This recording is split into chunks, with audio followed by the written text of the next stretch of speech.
farmer's daughter. Take one. I need to be famous, Wayne. All the best people are. You know why? Why? Because you got that X Factor. I want to be in the movie. Well, you can't.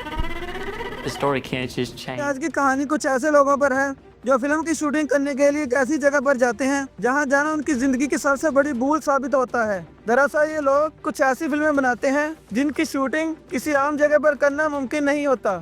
जब वो वहां पर पहुंचते हैं तब shooting शुरू तो कर देते हैं, लेकिन उन्हें इस बात का अंदाजा नहीं था उस जगह पर मौत उनका इंतजार कर रही है। आखिर वहाँ ऐसा क्या होता है और वो किस तरह की फिल्म की शूटिंग करते हैं, ये देखेंगे हम आज की इस पूरी कहानी में। तो बिना किसी रुकावट के कहानी की शुरुआत करते हैं। कहानी की शुरुआत होती है 1979 में टेक्सास शहर से, जहाँ हम देखते हैं कुछ पुलिस ऑफिसर्स को जो एक घर में हुए खौफनाक क्राइम सीन की जाँच करने आए थे। उस घर के चारों ओर लाशें पड़ी हुई थी और माहौल पूरी तरह सन्नाटे से भरा हुआ था। जैसे ही पुलिस ऑफिसर्स अंदर जाते हैं उनका ध्यान रूम में चल रहे टीवी पर जाता है। टीवी पर एक आदमी कोर्ट के बारे में बात करते हुए लोगों को सही रास्ते पर चलने की नसीहत दे रहा था। अपनी बेटी के बारे में भी कुछ कह रहा था, लेकिन यहाँ पर एक बड़ा राज छुपा हुआ है जो हमें आगे जाकर पता चलेगा। अब पुलिस ऑफिसर जांच करने के लिए जब बेसमेंट में जाते हैं वहाँ का मंजर देखकर पैरों तले जमीन निकल जाती है। फिर यहाँ से कहानी 24 घंटे पहले शिफ्ट होती है, जहाँ मैक्सिन नाम की एक लड़की को देखते हैं, ड्रग्स ले रही थी। फिर उसका बॉयफ्रेंड का नाम बेन होता है, वो वहाँ पर आता है और दोनों थोड़ा रोमांस करते हैं। फिर वो वहाँ से निकल जाते हैं। अब उनका पूरा ग्रुप टेक्सास के एक दूसरे टाउन की तरफ जा रहा था। दरअसल ये लोग हॉलीवुड से थोड़ा हट के कुछ फिल्में बना रहे हैं और इस ग्रुप में एंड प्रोडक्शन का काम करता है, जबकि लॉरिन और उसका बॉयफ्रेंड आरजे डायरेक्शन, कैमरा और माइक संभालते हैं और बॉबी और जैक्सन और मैक्सिन तीनों एक्टर्स हैं। दरअसल ये लोग वो वाली फिल्में बनाते हैं और अभी उसी की शूटिंग के लिए नहीं जा रहे हैं। रास्ते में बैन सबको स्क्रिप्ट देता है और वो अपनी अपनी स्क्रिप्ट पढ़ने लगते हैं। कुछ देर बाद एक गैस स्टेशन पर रुकते हैं थोड़ा बहुत सामान लेने के लिए। मैक्सिन और बैन शॉप के अंदर जाते हैं। वहाँ मैक्सिन कहती है तो उसका सपना है कि वो एक दिन बड़ी स्टार बनकर पूरी दुनिया में फेमस होना चाहती है और उसके पास सब कुछ हो जो लोग सोच भी नहीं सकते। इस पर बैन मुस्कुराते हुए कहता है कि तुम्हें जरूर वो सब कुछ मिलेगा क्योंकि तुम मेरी इतनी खूबसूरत गर्लफ्रेंड हो। हमें कुछ और दिन मेहनत करनी है। अब गैस स्टेशन से निकलकर कुछ दूर आगे बढ़ने के बाद वो देखते हैं रास्ते में एक जानवर का एक्सीडेंट हुआ है और उसका खून सड़क पर फैला हुआ था, जिसे देखकर मैक्सिन थोड़ा परेशान हो जाती है क्योंकि वो खून देखने से डरती है। इसके बाद वो अपनी लोकेशन की तरफ बढ़ते हैं और आखिरकार एक बड़े से घर के पास रुकते हैं और ये वही घर था जो कहानी की शुरुआत में खतरनाक क्राइम सीन दिखाया गया था। अब बैन घर के मालिक हॉवर्ड से बात करने के लिए जाता है तो उसने पहले ही यहाँ रहने की डील कर ली थी, लेकिन उसने ये बात नहीं बताई थी कि वो यहाँ पर फिल्म शूट करने वाले हैं। घर का मालिक हॉवर्ड अपनी गन लेकर बाहर आता है क्योंकि उसकी काफी उम्र होने से याददाश्त कमजोर थी तो वो डील के बारे में भूल चुका था। फिर बैन के बताने पर उसे याद आता है कि हाँ, घर के लिए एक डील तो हुई थी। दरअसल हॉवर्ड यहाँ अपनी पत्नी पॉल के साथ रहता है। पहले एक आर्मी मैन था, लेकिन अब अपनी उम्र और सिचुएशन की वजह से काफी बदल चुका है। इसके बाद हॉवर्ड सबको घर दिखाने के लिए अंदर ले जाता है, जो उसके घर के सामने ही छोटे से कैबिन जैसा था। के सामान निकालते वक्त मैक्सिन नोटिस करती है कि हॉवर्ड की बीवी पॉल खिड़की से उन सबको देख रही है। वो सब कैबिन के अंदर आ जाते हैं। हाँ, हॉवर्ड बैन से कहता है कि डील के मुताबिक तो तुम अकेले आने वाले थे, फिर इतने सारे लोग कैसे आ गए? इस पर बैन जवाब देता है प्लान थोड़ा बदल गया है और हॉवर्ड को डील से कुछ ज्यादा पैसे दे देता है ताकि बात समझ जाए। उसे देखकर हॉवर्ड मान जाता है, लेकिन जाते जाते उड़ली बात करते हुए कहता है कि पास से घर में अपनी बीवी के साथ रहता हूँ, इसलिए कोई भी शोर शराबा मत करना, ना ही किसी को मेरे बीवी के साथ मिलने की जरूरत है। अब उसके जाने के बाद बरीन पूछती है क्या हॉवर्ड को पता है कि हम यहाँ किस तरह की फिल्म शूट करने वाले हैं? इस पर मैन कहता है नहीं, उसे पता चलना भी नहीं चाहिए। इसके बाद वो फिल्म की शूटिंग करना शुरू कर देते हैं। पहले शूट में जैक्सन और बॉबी एक्टिंग की शुरुआत करते हैं, बाकी सब सेटअप रेडी करके रिकॉर्डिंग करना शुरू कर देते हैं। दूसरी ओर मैक्सिन कैबिन से बाहर निकलकर थोड़ा टहलने निकलती है और कुछ दूर जाने के बाद वो एक झील के पास पहुंचती है तो वहां बैठकर थोड़ा रिलैक्स होने लगती है। तभी उसके पीछे थोड़ी दूरी पर पॉल खड़ी हुई नजर आती है जो मैक्सिन को बड़े ध्यान से देख रही थी। अब मैक्सिन झील में तैरने लगती है और पॉल लगातार उसे घूरती जा रही थी। वहीं दूसरी ओर कैबिन में बैन और आरजे बातें कर रहे थे तो वो अपनी मूवीज को सिनेमा जैसा एडिट करेंगे, इससे इन्हें बड़े पर्दे पर दिखाया जा सके, सब लोगों को पसंद आए। फिर मैक्सिन पानी में तैर रही होती है, तभी उसके पीछे एक मगरमच्छ नजर आता है तो धीरे धीरे उसके करीब आ रहा था। लेकिन मैक्सिन को इस बात का जरा भी अंदाजा नहीं होता और ठीक समय पर वो पानी से बाहर आ जाती है। इसके बाद कैबिन की ओर लौटते वक्त मैक्सिन की नजर पोल पर पड़ती है। पोल उसे हाय कहकर अपने पास बुला रही थी, जो देखकर मैक्सिन को थोड़ा अजीब लगता है, लेकिन वो फिर भी पोल के घर के अंदर जाती है। वहाँ पोल उसे जूस का एक गिलास ऑफर करती है और फिर अपनी शादी की फोटोज दिखाने लग जाती है। वो बताती है कि यह फोटो फर्स्ट वर्ल्ड वॉर से भी पहले की है। उसका पति हॉवर्ड दोनों वर्ल्ड वॉर में शामिल हुए थे। इसके बाद पोल मैक्सिन की तारीफ करती है और कहती है कि तुम्हारी तरह मैं भी पहले बहुत खूबसूरत थी, एक बेहतरीन डांसर भी थी, लेकिन वक्त के साथ सब कुछ बदल गया।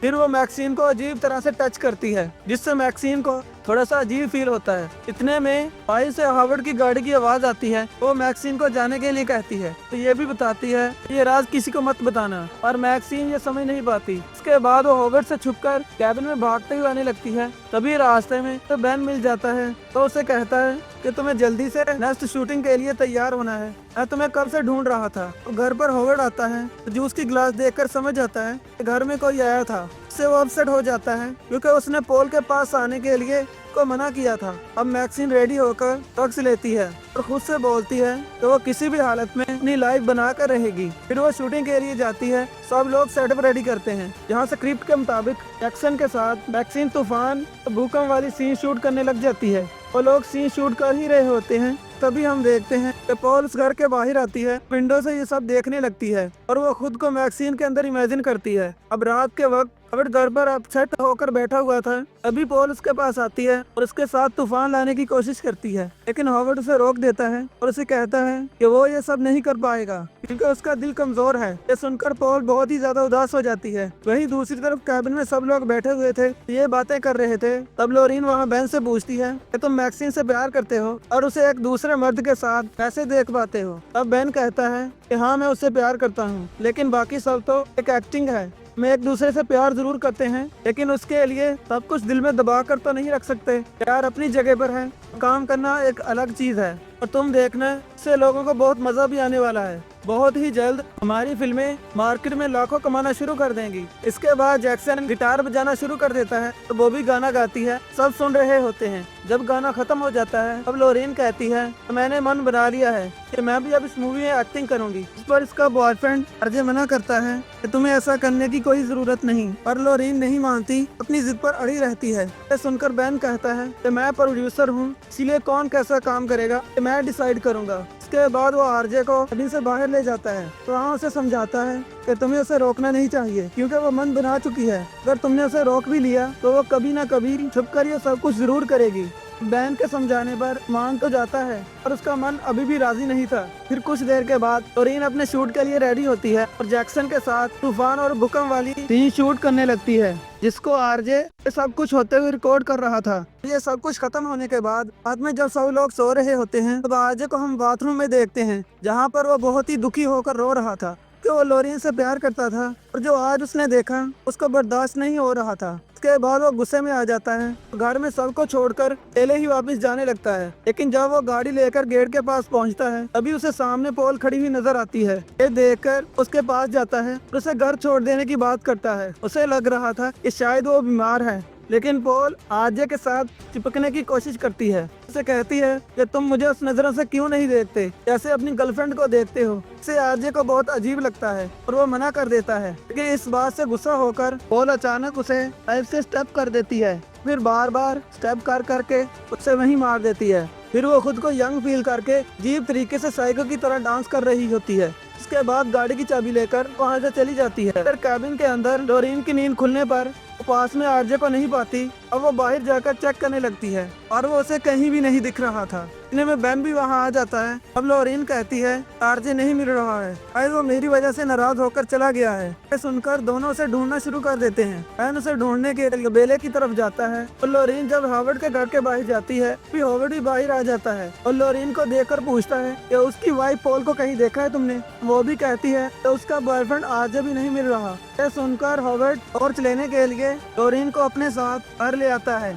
उसको बेसमेंट में जाकर दूसरी टॉर्च लेकर आने के लिए कहता है। जब लोरीन बेसमेंट के अंदर जाती है टॉर्च लेकर जब वापस आने लगती है तब तक हावर्ड ने बेसमेंट का डोर लॉक कर दिया था। इससे वो घबरा कर डोर ओपन करने के लिए चिल्लाने लगती है। इसके बाद वो फिर से नीचे आकर लाइट ऑन करती है। तब वो देखती है वहाँ पर एक आदमी की डेड बॉडी है, से वहाँ लटकाया हुआ था। उसे देखकर वो बहुत ज्यादा डर जाती है और चिल्लाने लगती है। दूसरी तरफ हम बेन को देखते हैं तो तबेले में जाकर अजय को ढूंढ रहा था, लेकिन चलते चलते अचानक एक कील पर पैर रख देता है। इससे उसका पैर बहुत ही बुरी तरह से जख्मी हो जाता है। दर्द से तड़पते हुए वो अपने पैर संभाल ही रहा था कि तभी उसे बाहर से कुछ अजीब सी आवाजें सुनाई देती हैं। यह सुनकर किसी तरीके से दरवाजे के होल से हर झांक कर देखने लगता है। तभी अचानक पॉल एक हथियार से उसकी आंख पर वार कर देती है, जिससे बेन की वहीं मौत हो जाती है। उसके बाद पॉल उसके पास आकर चेक करती है वो मरा है कि नहीं और फिर उसकी लाश को वहीं छिपा देती है। उधर कैबिन में जैक्सन की नींद खुल चुकी थी। तब वो पानी पीने के लिए दूसरे रूम में जाता है। तभी उसे बाहर खड़ा हुआ हॉवर्ड दिखाई देता है। अब वो उसे पूछता है ले क्या हुआ।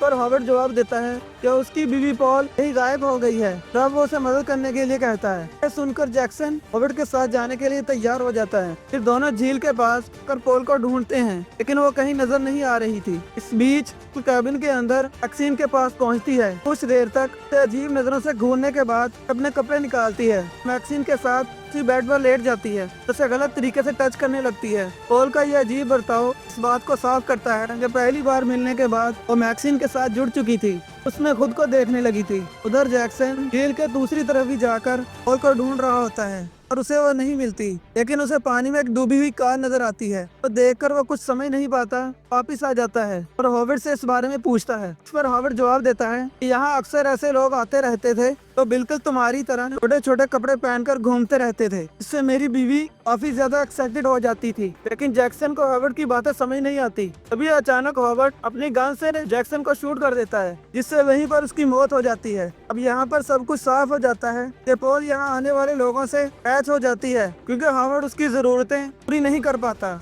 लेकिन जब वो लोग उसके साथ कुछ करने के लिए तैयार नहीं होते तब वो उन्हें मार डालते हैं। दूसरी तरफ कैबिन के अंदर मैक्सिन की आंख खुलती है, तब अपने पास पॉल को देखकर जोर से चीखती है। अब उसकी चीख सुनकर वो भी तुरंत वहां पर पहुंचती है। पॉल को वहां से जाते हुए देखती है तो वो भी घबरा जाती है। दूसरी ओर लोरेन बेसमेंट से बाहर निकलने की कोशिश कर रही होती है और एक कुल्हाड़ी से दरवाजे को तोड़कर लॉक को खोलने की कोशिश करती है, लेकिन तभी हॉवर्ड वहां आ जाता है, उसके हाथ को बुरी तरह से इंजर्ड कर देता है और उसे कहता है कि तुम्हें यहाँ बचाने कोई नहीं आएगा, इसलिए चुपचाप यहीं पर बैठी रहो। इसके बाद हॉवर्ड टीवी ऑन करके उसका वॉल्यूम तेज कर देता है तो वहाँ से चला जाता है। उधर बॉबी जब घर के बाहर शव को ढूंढने जाती है, अब वो देखती है कि पॉल झील के किनारे खड़ी हुई है। अब वो उसके पास जाती है, उसे सहारा देते हुए कहती है कि मेरी दादी भी इसी तरह बीमार पड़ती थी, इसीलिए मैं हमेशा चाहती थी कि मैं एक नर्स बनूं। लेकिन पॉल अचानक उसे एक थप्पड़ मारती है और अनाप शनाप बोलने लगती है। वो भी कुछ कहने की कोशिश करती है, लेकिन तभी पॉल उसे झील में धक्का दे देती है और पानी में गिरते ही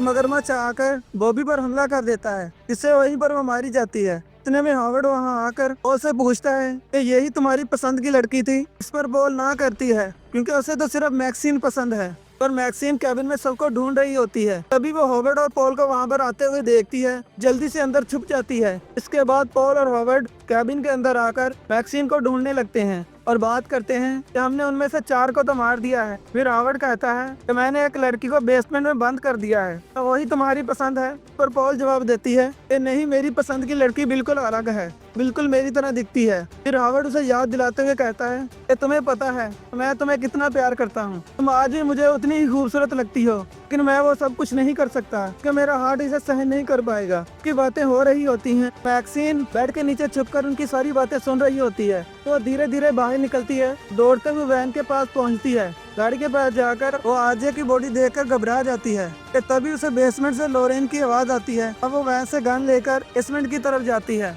लोरेन को जाकर बाहर निकालती है, लेकिन लोरेन बहुत घबराई हुई थी, इसलिए वो गुस्से में मैक्सिन पर चिल्लाने लगती है कि ये सब बस तुम्हारी वजह से हुआ है। गुस्से में वहाँ से भागने लगती है, लेकिन बाहर निकलते ही फोर्ड से गोली मार देता है। ये देखकर मैक्सिन वहीं छुप जाती है। इसके बाद हॉवर्ड कहता है कि हमें इस लड़की को अंदर ले जाकर छिपाना होगा। यहाँ कोई भी सबूत नहीं बचना चाहिए। बाद में हम इन सब की लाशों को झील में फेंक देंगे, ऐसे के बाकी लोगों की फेंकी थी। का मतलब ये था कि हॉवर्ड और पॉल पहले भी बहुत सारे लोगों को मार चुके थे और अब दोनों लोरेन की लाश को अंदर खींच कर लेकर आते हैं। लेकिन लोरेन के अंदर भी थोड़ी सी जान बची होती है। वो अचानक खांसने लगती है, उसे हार्वर्ड को झटका लगता है और उसे हार्ट अटैक आ जाता है। उसे वो वहीं पर मर जाता है। अब मौका देकर मैक्सिन बाहर गन लेकर आती है और पॉल पर गन पॉइंट कर देती है। उससे गाड़ी की चाबी मांगती है। उसे कहती है कि अब सबको पता चलेगा कि ये सब तुमने किया है, तुम जेल जाओगी। और उसे जवाब देती है, तू भी कोई अच्छी लड़की नहीं है। मैंने देखा है कि कुछ पैसे कमाने के लिए पैसे कैसे गंदे काम करती है। ये सुनकर मैक्सिन उसे गोली मारने की कोशिश करती है, लेकिन गन में गोलियां नहीं होती।